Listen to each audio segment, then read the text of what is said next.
আদর্শিক ভিত্তির মধ্যে অন্যতম একটি বিষয়, সেটি হচ্ছে দিল্লি না ঢাকা, ঢাকা ঢাকা।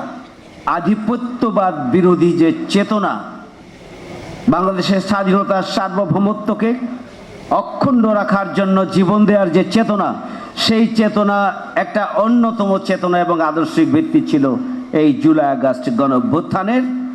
আপনারা নিশ্চয় খেয়াল করেছেন। আজকের নতুন বাংলাদেশে আবারও আধিপত্যবাদ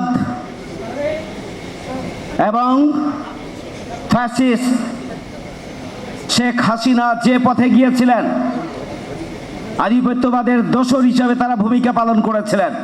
আমরা দেখছি বাংলাদেশে একটি রাজনৈতিক দল আবারও প্রতিবেশী রাষ্ট্রের কাছে মাথা বিক্রি করে দিয়ে আগামী দিনে ক্ষমতায় আসতে চায়। এদেশের জনগণ এটা হতে দেবে না, দেবে না এবং দেবে না। সম্মানিত উপস্থিতি, আমাদের প্রাপ্তির অনেকগুলো বিষয়ে বলা হয়েছে। অন্যতম বিষয় হচ্ছে ত্যাগ, কোরবানি এবং শাহাদাতের চেতনায় যখন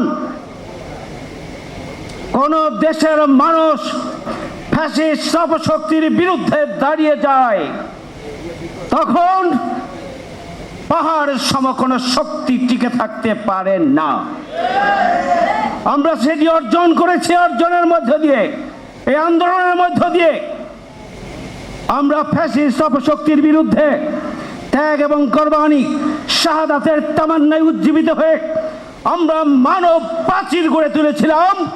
ফ্যাসিস্ট অপশক্তি পালিয়ে যেতে বাধ্য হয়েছিল। আমাদের করণীয়র মধ্যে যেগুলো রয়েছে সবগুলোই গুরুত্বপূর্ণ। আমি শুধু এটুকুই বলতে চাই, একটি দলের মহাসচিব বলেছেন দক্ষিণ পন্থার আবির্ভাব। আপনারা লক্ষ্য করছেন জুলাই আগস্ট আন্দোলনই হচ্ছে বাম এবং রামপন্থার বিরুদ্ধে দক্ষিণ পন্থার আবির্ভাব।